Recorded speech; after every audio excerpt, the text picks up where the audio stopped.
Allahu la ilaha illa huwal hayyul qayyum la ta'khudhuhu sinatun. Haji adalah ibadah yang sangat mulia. Dan haji ini awal disyariatkan adalah di zaman Ibrahim dan Ismail alaihissalam. Dan banyak kejadian dari rumah tangga, kejadian keluarga Nabi Ibrahim alaihissalam ini yang dijadikan sebagai bagian daripada haji. Seperti kasus Hajar alaihissalam, istri Nabi Ibrahim alaihissalam. Kita tahu Nabi Ibrahim punya dua orang istri, Sarah dan Hajar. Sarah menikah dengan Ibrahim alaihissalam sampai umur 60 tahun tidak punya anak. Tapi Sarah ini tentu yang teman-teman ikuti di materi sirah saya sudah tahu, tapi yang belum ikut saya sampaikan. Sarah ini menikah dengan Nabi Ibrahim alaihissalam dan Sarah memiliki kecantikan yang luar biasa secara fisik, begitu pula dengan akhlaknya. Sesuai dengan Ibrahim alaihissalam juga yang sempurna, karena Ibrahim alaihissalam sangat menyerupai Nabi SAW secara fisik, dan Nabi sudah pernah saya gambarkan bagaimana gagahnya beliau secara fisik dan juga akhlak yang sempurna. Ringkas cerita, suatu hari pernah Ibrahim alaihissalam membawa Sarah ke Mesir, dan di Mesir waktu itu ada raja zalim, suka ngambil istrinya orang. Pokoknya semua perempuan yang berstatus istri pasti diribut sama dia kalau dia suka secara fisik, karena dia anggap tidak mungkin perempuan dinikahi oleh suaminya kecuali punya kelebihan, penyakit jiwa. Tapi begitulah terjadi pada Raja Mesir pada saat itu ya.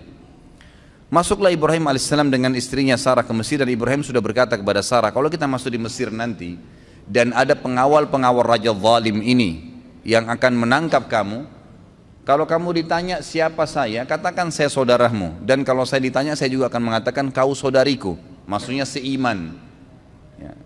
Bukan berarti saudara sebenarnya, tapi suami istri. Maka sampailah mereka di Mesir, sepakat dengan poin itu. Ternyata prajurit-prajurit Mesir, Raja Mesir ini ada memang khusus untuk mencari wanita-wanita yang jadi incaran si Raja Zalimin. Ketemu dengan Sarah, begitu melihat kecantikan Sarah sudah tidak berpengaruh lagi, dikatakan ini saudara saya, tidak percaya, pokoknya tetap kamu akan dibawa. Ringkas cerita, dibawalah Sarah kepada Raja Mesir. Begitu masuk depan Raja Mesir di istananya dengan lihat kecantikan yang luar biasa, tidak bisa sabar, dia ingin menjamah Sarah. Waktu dia ingin menjamah Sarah, tiba-tiba tangannya stroke, karena Sarah berdoa kepada Allah Azza wa Jalla agar dihilangkan dari keburukannya raja ini. Dia kaget, dia bilang, apa yang kamu lakukan? Kenapa tangan saya tiba-tiba begini? Kata Sarah, saya minta kepada Tuhan saya untuk menghukummu, karena kau ingin menjamahku dan kau bukan suamiku. Maka dia pun berkata, berdoalah sama Tuhanmu agar stroke saya, penyakit saya ini hilang dan saya tidak akan ganggu kamu. Sarah pun berdoa kepada Allah, sembuh. Raja ini ternyata masih bandel, tetap aja dia ingin menjamah Sarah. Waktu dia ingin menjamah yang kedua, stroke lagi. Lalu dia bilang lagi, apa yang kau lakukan? Kata Sarah, saya berdoa kepada Allah Tuhan saya untuk memberikan kamu hukuman karena kau ingin menjamah saya dan kau bukan suami saya. Kata si raja, baiklah, berdoa sama Allah, sama Tuhanmu itu agar saya disembuhkan dan saya tidak akan ganggu kamu. Sarah berdoa, sembuh yang kedua kali. Ternyata raja ini masih saja berusaha menjamah Sarah yang ketiga kali. Waktu dia ingin jamah yang ketiga kali, Sarah berdoa, seluruh tubuhnya nggak bisa bergerak, yang bisa bergerak cuma mulutnya. Semua tangannya, kakinya, badannya tidak bisa bergerak. Maka dia pun berkata, saya jadikan saksi seluruh yang ada di istana saya ini ya, bahwasanya saya tidak akan menjamah kamu. Mintalah kepada Tuhanmu agar saya disembuhkan. Maka Sarah pun berdoa dan akhirnya disembuhkan, dan raja ini berkata, keluarkan wanita ini dari istanaku, yang kalian datangkan bukan manusia tapi jin. Kisahnya begitu. Si Raja Mesir ini ternyata karena takut, ikhwan dan akhwat sekalian, khawatir jangan sampai Sarah ini berdoa lagi kepada Allah dan dia stroke lagi, maka dia menghadiahkan, ada dua perselisihan pendapat ahli sejarah, dihadiahkan budak wanitanya, yang satu lagi pendapat mengatakan anaknya dia sendiri yang perempuan dihadiahkan, yang bernama Hajar. Hajar ini dihadiahkan oleh Raja Mesir kepada Sarah, supaya Sarah nggak berdoa lagi sama Allah, bisa stroke dia. Ringkas cerita, dibawalah Hajar ini pulang ke Palestina waktu itu dan bekerja membantu Sarah. Sarah dan Hajar selisih umurnya setengah. Waktu itu umur Sarah kurang lebih 30 tahun, umurnya Hajar 15 tahun. Berjalanlah rumah tangga Ibrahim dan Sarah alaihimussalam semuanya sampai umur Sarah 60 tahun. Tidak punya anak. Berarti umurnya Hajar pada saat itu berapa? 30 tahun. Masya Allah, kalau hitung umur perempuan cepat ini. Jangan tersinggung Pak Yoyo, enggak apa-apa. 30 tahun umurnya Hajar.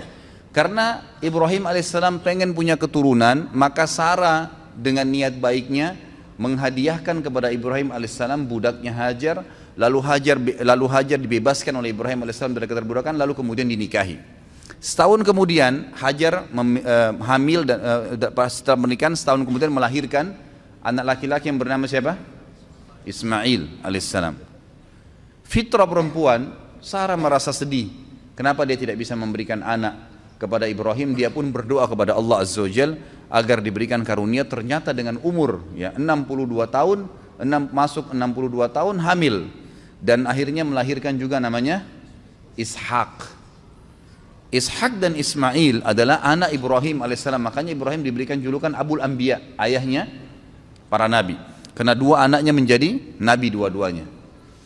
Baik, Ibrahim alaihissalam setelah memiliki anak Ismail dan sebelum lahirnya Ishak, jadi Ismail ini masih masa menyusui, masih di bawah 1 tahun umurnya. Datang perintah Allah Azza wa Jalla memerintahkan Ibrahim alaihissalam untuk membawa istrinya Hajar ke Mekah. Mekah waktu itu ikhwah-ikhwah sekalian adalah sebuah lembah yang tidak ada kehidupan sama sekali. Kata Allah Azza wa Jalla tentang melalui lisannya Ibrahim alaihissalam, dia mengatakan, ya Allah, saya meninggalkan keluarga saya dengan kalimat Al-Quran, biwadin gairi dhi dhar'in inda baitikal muharram rabbana liyuqimus shalah, al-ayah. Ya Allah, aku tinggalkan keluargaku di sebuah lembah yang tidak ada dhi dhar'. Dhi ini dalam bahasa Arab sama dengan dhu, digunakan kalau sesuatu yang melampaui batas, gitu kan. Jadi dikatakan dhi dhar' artinya tidak ada tumbuhan, jangankan tumbuhan hijau, tumbuhan mati nggak ada. Gersang, nggak ada kehidupan, nggak ada binatang, nggak ada pohon, nggak ada manusia, nggak ada kehidupan, lembah kosong. Tetapi kata Nabi Ibrahim alaihissalam, ya, di situ dikatakan inda baitikal muharram, tapi itu di lokasi rumahmu yang mulia. Pertanyaan kecil, apakah di zaman Ibrahim alaihissalam Ka'bah sudah ada, atau baru nanti dibangun oleh Ibrahim? Jawabannya sudah ada. Jadi Ka'bah itu dibangun pertama kali oleh siapa? Adam alaihissalam. Tidak usah takut salah, nggak apa-apa. Saya nggak bawa rotan. Adam alaihissalam dengan anaknya Syith. Dua orang ini membangun Ka'bah. Kemudian pada saat terjadi banjir besar, kiamat kecil di zaman Nuh alaihissalam, termasuk Ka'bah hancur pada saat itu. Tinggal pondasinya. Pondasi Ka'bah ini disebutkan dalam Al-Quran namanya Bakkah. Bibakkah dalam ayat Al-Quran dikatakan. Bakkah itu adalah pondasinya Ka'bah. Maka Allah subhanahu wa ta'ala ingin Ka'bah itu dihidupkan kembali. Diutuslah awal kisahnya dengan Ibrahim alaihissalam diperintahkan membawa istrinya Hajar dan Ismail ke lembah itu. Pada saat tiba di sana, Ibrahim alaihissalam tidak bicara apa-apa. Tiba di lembah tersebut, gersang, lalu dia bilang sama Hajar, turunlah wahai istriku, bawa Ismail bersamamu dan saya akan tinggalkan kamu di lembah ini. Hajar bingung, nggak ada instruksi, nggak ada informasi, nggak ada bekal yang cukup. Cuma begitu saja. Ibrahim alaihissalam tiba-tiba balikkan kuda untanya menuju ke arah Palestina, mau pulang. Diikuti oleh Hajar. Wahai Ibrahim, apakah engkau meninggalkan kami di sebuah lembah, tidak ada manusia, nggak ada pohon, nggak ada hewan, nggak ada kehidupan, panas gersang begini, bekal air cuma 1 kendi air. Ibrahim alaihissalam cuma bisa netesin air mata, tetap jalan. Diikuti lagi, ya Ibrahim, apakah kau tinggalkan kami di lembah, tidak ada kehidupan, nggak ada manusia, nggak ada batu, nggak ada air, nggak ada pohon, nggak ada hewan. Ibrahim AS tetap jalan menangis. Yang ketiga kali Hajar bilang lagi, wahai Ibrahim, apakah kau tega membiarkan kami begini dan seterusnya. Tetap saja Ibrahim AS jalan. Maka Hajar akhirnya Allah SWT berikan ilham dalam hatinya dan bertanya begini, Allahu amaraka bihada, apakah Allah yang perintahkan kamu seperti ini? Maka Ibrahim AS tidak nyaut apa-apa, cuma nganggungin kepala. Iya, artinya ini memang diperintahkan oleh Allah. Maka jawaban Hajar dengan sangat jelas. Dan perhatikan ya, seseorang kalau sudah datang perintah Allah Azza wa Jalla dan dia terima, perhatikan nanti apa efeknya, apa yang Allah kasih pada saat datang sebuah ilmu, dalil, wahyu, Al-Quran dan Sunnah lalu diamalkan, perhatikan apa yang Allah kasih nanti dari banyak sekali pahala yang dia akan panen. Maka dia mengatakan, idzan layyudayyi'ana. Kalau begitu tidak mungkin Allah itu membiarkan kami mati. Udah pergi aja Ibrahim, nggak apa-apa. Ibrahim alaihissalam pun pulang ke Palestina. Di tengah jalan dia berdoa, Rabbi inni askantu min dzurriyyati biwadin ghairi dzin inda baitikal muharram rabbana liyuqimus shalah faj'al af'idatan minan nasi tahwi ilaihim. Jadi dikatakan di sini, ya Allah, aku telah meninggalkan keluargaku di sebuah lembah, tidak ada kehidupan, tidak ada pohon, tidak ada air, tidak ada manusia, tidak ada hewan. Tapi di tempat rumahmu yang mulia Allah, agar dia mendirikan sholat sebagai kamu, sebagaimana engkau telah perintahkan ya Allah, gitu kan? Maka tolong utuslah kepada mereka orang-orang yang bisa tinggal mendampingi mereka. Karena perintah Allah kepada Ibrahim alaihissalam, tinggalkan istrimu di sana Hajar sama Ismail, pulang ke Palestina. Nggak ada tugasmu tinggal di Mekah. Maka dia berdoa seperti itu. Kita kembali ke Hajar alaihissalam. Hajar waktu itu merasa prihatin setelah Ibrahim alaihissalam sudah tidak kelihatan lagi di jauh padang pasir sana. Teriknya matahari di siang hari luar biasa panas. Air yang diminum tinggal sedikit. Ismail juga butuh minuman. Hajar merasa sebelum malam tiba kesempatan coba cari sesuatu di situ, ada kehidupan, ada pohon, ada manusia kah, ada kemah kah, manusia hidup di mana kelihatan. Yang paling dekat dengan Hajar waktu itu ada dua bukit namanya Safa dan Marwa. Maka dia pun alaihissalam Hajar naik ke atas bukit Safa. Kita tahu kalau panas matahari yang sangat terik ada fata morgana, ada kesannya kayak kelihatan air padahal sebenarnya tidak, karena pantulan dari cahaya matahari. Dia naik di Safa, dia lihat ke Gunung Marwah, ada air di sana. Maka yang terjadi, Hajar alaihissalam turun dari Safa, di tengah-tengah lembah dia berlari, persiapan untuk naik ke Gunung Marwah. Naik di Marwah, dia lihat kiri kanan gak ada air. Dia lihat ke arah Safa, ada air di sana. Diulangin lagi sama dia, turun dari Marwah, di tengah-tengah lembah lari lagi, kemudian naik di Safa, terjadi sama. Sampai 7 kali dia bolak-balik. Dari Safa ke Marwah, Marwah ke Safa, terus begitu sampai 7 kali. Terakhir di Marwah, dia lihat, oh berarti tidak ada ini, nggak ada air. Lalu dia kembali ke anaknya Ismail. Waktu dia kembali ke Ismail alaihissalam, dia kaget, ternyata di bawah kakinya Ismail ada mata air. Ada khilaf di antara ulama tentang dari mana mata air itu. Ada yang mengatakan dari pijakan kaki untanya Ibrahim alaihissalam, tapi riwayat ini lemah. Ada yang mengatakan memang dari sentakan kaki Ismail waktu lagi menangis, itu juga lemah. Tapi ahli sejarah ada yang pakai. Yang paling kuat adalah Allah SWT mengirim Jibril dan mengepakkan sayapnya, lalu keluarlah mata air tersebut. Pada saat Hajar tiba, lihat air, bayangkan kalau kita di posisi ibu kita ini, panas, gerah, ketakutan, gak ada keluarga, takut mati, gak ada air. Lalu lihat mata air, apa yang terjadi kira-kira? Dia datangin air tersebut dengan semangat, lalu dia buat bendungan kecil dari padang pasir itu, sambil mengucapkan lafaz yang digunakan dalam bahasa Palestina, bukan orang Arab ya, ini bukan bahasa Arab, bahasa asli orang Palestina. Dia mengatakan zam-zam, artinya apa? Berkumpullah, berkumpullah gitu. Jadi makna zam-zam itu sebenarnya, ini rahasianya gitu kan. Maka dia bilang zam-zam, ditutup sama dia, gitu kan? Ditutup sama dia. Kata Nabi SAW, semoga Allah merahmati ibunya Ismail. Kalau dia tidak bendung, maka zam-zam akan menjadi lautan yang luas. Tapi kekhawatiran seorang ibu, takut airnya habis, gitu kan? Tapi kalau dia biarin, udah jelas berkah dari Allah. Jadi lautan yang luas. Bayangkan sekarang miliaran orang yang minum gak habis-habis, gitu. Baik, akhirnya pada saat itu, kejadian terjadi di Jazirah Arab yang lain.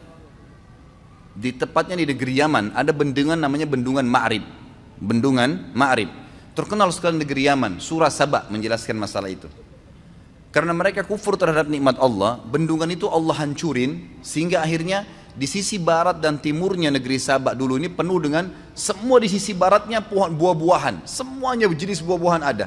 Di sebelah timurnya semua jenis sayuran ada, kaya raya mereka. Tapi karena mereka kufur, Allah hancurkan bendungannya, lalu Allah ganti dengan pohon-pohon yang berduri, gitu kan. Ringkas cerita, keluarlah suku-suku Arab dari Yaman pada saat itu, dan waktu itu tidak ada suku Arab kecuali di Yaman. Mereka keluar menuju ke negeri Syam. Kalau saya ibaratkan buku ini Jazirah Arab, maka di bawah ini daerah selatannya Jazirah Arab. Indonesia ada di bawah Jazirah Arab, di selatan. Di atas ini utaranya Jazirah Arab. Di utara Jazirah Arab itu ada negeri Syam, Palestina, Syria, Lebanon, dan Yordania. Di atasnya lagi ada Turki. Di atasnya lagi ada Eropa sampai ke Amerika sana. Di sisi baratnya itu ada Rusia, ada Irak, ada Iran, Afghanistan, dan seterusnya. Sisi timurnya ada Mesir, Afrika, dan seterusnya. Selatannya ada Yaman dan Asia Tenggara. Nah, Yaman ini kebetulan ada di Jazirah Arab bagian selatan, di bawah. Jadi mereka mau menuju ke negeri Syam. Di tengah-tengah jalan itu ada kota Mekah di tengah-tengahnya, tengah-tengah Jazirah Arab. Mereka lewatinlah Jazirah Arab itu menuju ke negeri Syam, karena negeri Syam ini subur. Mereka mau pindah ke sana gitu. Ternyata lewat di dekat lembah Mekah, mereka temukan di atas lembah Mekah itu ada banyak burung berputar-putar. Gitu kan. Nah ini kalau insya Allah enggak, kalau antum kesesat di padang pasir, kehabisan air, tanda-tanda ada air situ kalau ada burung yang buat lingkaran. Itu umumnya disebutkan dalam buku-buku sejarah. Mereka bingung, setahu kami di lembah ini enggak pernah ada air, kok bisa ada burung lagi berputar-putar? Mereka mampir, utus 2 orang, coba lihat di sana ada apa. Mereka kaget, mereka temukan Hajar dengan anaknya Ismail alaihissalam duduk di sebelah mata air Zam-Zam. Maka mereka pun punya adab dan akhlak. Mereka mengatakan, kami ingin tinggal di sini, suku kami suku besar. Tidak disebutkan jumlah mereka, tapi yang jelas ratusan orang pada saat itu. Satu suku semuanya pindah dari Yaman ke negeri Syam.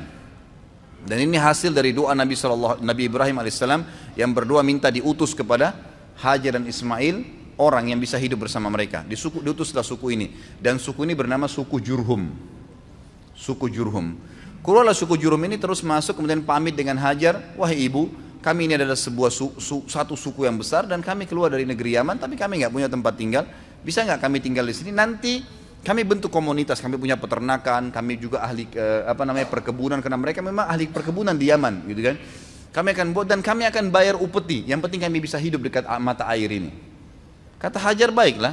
Maka spontan pada saat itu terbentuk komunitas kota Mekah. Ada mata air, kemudian ada penduduk yang tiba-tiba langsung dengan suku yang besar. Mereka membangun rumah, mereka sudah bawa peternakan, unta, sapi, kambing dibawa dari kampungnya Yaman. Terus mereka juga sudah mahir bercocok tanam. Mereka mulai menanami wilayah Mekah itu. Ringkas cerita, menjadi rapilah Mekah itu, mulai ada penghuni.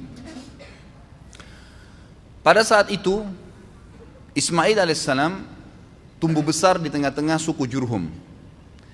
Perlu Bapak Ibu tahu, istilah Arab sendiri, Arab itu ada 2 macam. Ada namanya Arab asli, ada Arab musta'ribah.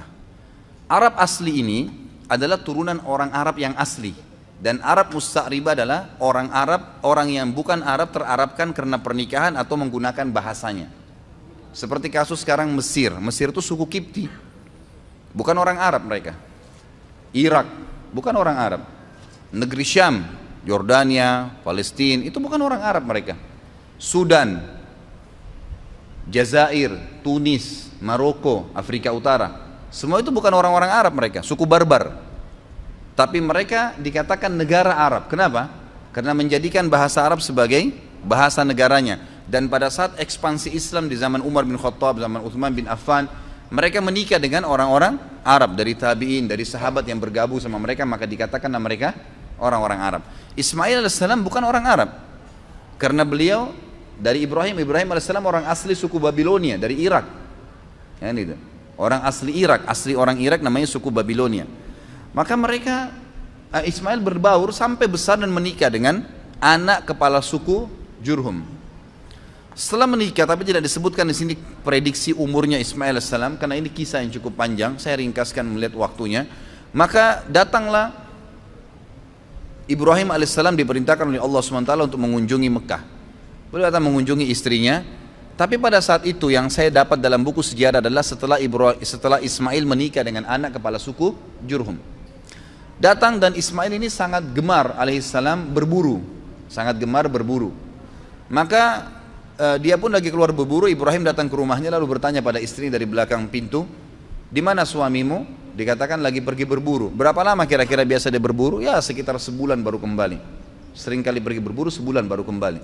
Kemudian kata Ibrahim, bagaimana kehidupan kalian? Istrinya mengeluh, hidup kami susah, hidup kami nggak enak, hidup kami gini. Tidak pernah lisannya mengatakan alhamdulillah, tidak pernah ada pujian Allah. Maka kata Ibrahim, kalau suamimu kembali titip pesan bahwasanya ada seseorang yang bernama Ibrahim mencari dia dan suruh dia mengganti tiang pintu rumahnya. Pulanglah Ibrahim alaihissalam setelah ketemu Hajar beberapa hari, lalu kembali lagi ke Palestina. Ismail alaihissalam kembali. Ismail tentu sudah tahu tentang siapa Ibrahim ayahnya, sudah tahu kisahnya dari ibunya Hajar, tapi belum pernah ketemu, sampai saat itu belum pernah ketemu. Lalu kemudian Ismail pulang ke rumahnya, tanya istrinya, siapa yang datang? Oh, ada tamu namanya Ibrahim. Apa yang dia bilang? Dia tanya masalah-masalah kita di sini, lalu saya menyampaikan keluhan-keluhan kita semuanya, keadaan kita di sini. Lalu apa pesan dia? Dia katakan, gantilah tiang pintu rumahmu. Kata Ismail, itu ayah saya Ibrahim, dia seorang nabi dan dia memerintahkan saya untuk menceraikanmu, maka saya akan antar ke rumahmu. Diceraikanlah istrinya yang pertama. Jadi ini bahasa Ibrahim alaihissalam yang sangat santun agar mengganti istri anaknya. Beberapa bulan kemudian datang lagi Ibrahim alaihissalam, tidak disebutkan juga pasnya berapa bulan, tapi beberapa bulan dalam buku-buku sejarah. Beberapa bulan setelah itu datang Ibrahim alaihissalam kedua kali, ternyata Ismail lagi berburu lagi.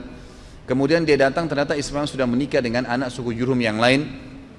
Lalu Ibrahim bertanya, bagaimana kabar kamu, di mana Ismail? Dia bilang, suami saya lagi berburu. Bagaimana kehidupan kalian? Istri yang kedua ini semuanya pujian kepada Allah. Alhamdulillah hidup kami cukup, alhamdulillah kami bahagia, alhamdulillah begini, selalu muji Allah. Maka kata Ibrahim alaihissalam, kalau suami kau kembali, katakan ada tamunya datang bernama Ibrahim, dan sampaikan agar dia mempertahankan tiang pintu rumahnya. Maka Ibrahim alaihissalam pun tidak pulang ke Palestina, tinggal sama istrinya sampai anaknya Ismail pulang. Lalu bertemulah mereka. Tentu pada saat Ismail pulang ke rumahnya dulu, dia belum ke rumah ibunya. Lalu dia tanya istrinya, siapa yang datang? Dia katakan ada satu orang nama Ibrahim. Apa pesannya? Dia suruh pertahankan tiang pintu rumahnya. Tiang pintu rumahmu, kata Ismail, itu ayah saya Ibrahim, dia seorang nabi dan dia menyuruh saya mempertahankan rumah tangga denganmu. Ringkas cerita, Ismail ketemulah dengan Ibrahim alaihissalam. Lalu mereka berpelukan. Seterusnya, setelah itu Ibrahim alaihissalam tidak kembali ke Palestina. Ada perintah Allah azza wa jalla yang diperintahkan kepada Ismail Ibrahim alaihissalam. Baru berapa hari saja ketemu dengan anaknya Ismail, perintah yang luar biasa pada saat itu adalah disuruh Ibrahim menyembelih anaknya Ismail. Baru berapa hari ketemu anaknya sudah disuruh sembelih. Dan yang luar biasanya, perintah ini hanya datang dalam bentuk mimpi saja. Dan perlu kita tahu, para nabi-nabi kalau mimpi itu semua berita benar. Dia mimpi menyembelih anaknya. Lalu Ibrahim alaihissalam dalam surah Anbiya, dalam surah Ibrahim diceritakan, dia berkata kepada Ismail, bahwasanya saya melihat dalam mimpi saya menyembelih kamu, bagaimana pendapatmu? Inni ara fi manami anni adbahuk, fanzur madza tara. Maka Ismail menjawab dengan sangat santun, sangat baik, ya abatif al ma tu'mar, satajiduni insyaallah minas sabirin. Wahai ayahku, lakukanlah apa yang sebenarnya kau diperintahkan dan kau akan dapat saya termasuk orang-orang yang sabar. Akhirnya Ibrahim dan Ismail AS sepakat, ayo dah kita jalani apa perintah Allah. Dua-duanya pergi sampai ke wilayah Mina. Kalau sekarang itu tepatnya lewat lempar jumroh, untuk melempar jumroh. Pada saat itu datanglah Ismail dan Ibrahim AS di 3 titik di dekat gunung Mina yang sudah diperintahkan oleh Allah dalam mimpi untuk disembelih anaknya Ismail. Dia melihat syaitan datang mencoba mengganggunya, lalu Ibrahim AS melempari 7 kerikil kecil ke arah syaitan tersebut sambil membaca Bismillahirrahmanirrahim. Di titik 1 syaitannya pergi, di titik 2 kemudian dia datang lagi, dilempar lagi, titik 3 juga begitu. Akhirnya setelah 3 kali dilempar tidak datang lagi syaitannya. Kemudian sampai di tempat sembelihan, kata Allah Subhanahu wa taala, falamma tallahu lil jabin. Pada saat Ibrahim sudah meletakkan leher anaknya, pedangnya sudah diangkat dan sudah diayunkan, dua-duanya sudah pasrah. Ismail sudah pasrah, Ibrahim alaihissalam sudah pasrah, jadi tidak setengah-setengah. Dan ini kita perlu juga ambil pelajaran di sini, ikhwah-akhwat sekalian. Cobaan Allah SWT itu kadang-kadang diuji iman kita sampai titik terakhir. Pada saat sudah betul-betul pasrah, diangkat pedang, dia sudah akan sembelih, ditahan pedangnya oleh Jibril alaihissalam, lalu kemudian digantikan dengan dzibhin azim, sembelihan yang agung, maksudnya seekor domba yang besar. Lalu Allah mengatakan, ya Ibrahim qad saddaqtar ru'ya. Hai Ibrahim, kau sudah percaya mimpi yang telah kami kasih, maka kami akan gantikan kamu dengan sembelihan tadi. Digantilah sembelihan tersebut. Lalu kemudian Ibrahim dan Ismail AS diperintahkan oleh Allah setelah itu membangun Ka'bah. Maka Ibrahim dan Ismail pun membangun Ka'bah di pondasi yang sudah ada dibangun oleh Adam dan Syith alaihimussalam semuanya. Dibangunlah pondasi tersebut. Setiap kali Nabi Ibrahim alaihissalam mundur untuk melihat posisi Ka'bah sudah rapi atau belum, maka Ibrahim alaihissalam berdiri di sebuah tempat yang agak tinggi, lalu pada saat beliau turun, beliau sempat loncat ke bawah. Loncatan Nabi Ibrahim alaihissalam dari tempat tinggi itu yang melihat apakah sudah rata bangunan Ka'bah atau belum, ke bawah, itu keinjak tanah dan sempat ada bekas telapak kakinya, yang sekarang dikenal dengan maqam Ibrahim. Allah kekalkan itu, pijakan kakinya dengan izin Allah Subhanahu wa taala untuk menjadi tanda-tanda kebesaran Allah Subhanahu wa taala. Kemudian pada saat selesai bangun Ka'bah, kata Ibrahim alaihissalam kepada Ismail alaihissalam, coba carikan saya batu yang kuat agar bisa bangunan ini kuat pondasinya, karena memang posisinya berdiri. Karena memang bangunan ini tadinya didirikan dari tanah liat yang dibasahkan lalu dikeringkan lalu kemudian disusun, jadi mudah runtuh, gitu kan. Maka Ismail pun alaihissalam keliling di sekitar padang pasir situ mencari. Tidak lama kemudian dia datang Hajar Aswad. Hajar Aswad ini tadinya warna putih terang, tapi karena dosanya anak Adam jadi menjadi hitam. Diturunkanlah, kemudian Nabi Ismail AS membawa dengan bentuk warna hitam. Kata Ibrahim, dari mana kau dapatkan? Dia bilang, dari Allah turunkan kepada saya. Lalu dinaikkanlah batu tersebut, ditaruh di posisi sekarang Hajar Aswad. Setelah selesai tempat tersebut, sudah ada air Zam-Zam tadi, sudah ada tempat Hajar mencari Safa dan Marwa air, sudah ada sembelihan tadi yang tidak jadi, Ka'bah sudah terbangun, sudah ada Hajar Aswad. Allah Subhanahu wa taala menyempurnakan, berkata kepada Ibrahim melalui Jibril alaihissalam, perintahkan wahai Ibrahim seluruh manusia di muka bumi agar haji. Dalam riwayat sahih kata Ibrahim alaihissalam, "Wa ma yablughu sauti?" Sampai di mana suaraku ya Allah? Nggak bisa, suaraku nggak mampu nyampein ke seluruh pelosok muka bumi ini. Kata malaikat Jibril, ma'alaika illal balagh, tugasmu hanya menyampaikan. Maka Ibrahim alaihissalam pun mencari gunung tertinggi di Mekah pada saat itu. Sebagian ahli sejarah mengatakan di Jabal Rahmah yang ada di Arafah. Tapi ini riwayat, sebuah asar, tidak disebutkan tentang kesahihannya. Ringkas cerita, Ibrahim alaihissalam, ada yang beriwayat mengatakan naik di atas Ka'bah lalu berteriak, mengatakan, wahai sekalian orang-orang yang beriman, berhajilah. Dalam riwayat ini dikatakan suara Ibrahim alaihissalam dibawa oleh angin ke seluruh pelosok muka bumi, dan semua orang beriman dengar dan kemudian mereka datang. Bahkan Allah SWT menceritakan datang orang-orang tersebut sampai dhamir. Pakai dhamir itu artinya unta-unta yang kurus karena jauhnya mereka jalan, gitu kan. Diutus, datanglah mereka dalam ibadah haji. Lalu rangkaian semua tadi yang dilakukan Ibrahim alaihissalam dengan keluarganya menjadi rangkaian ibadah haji.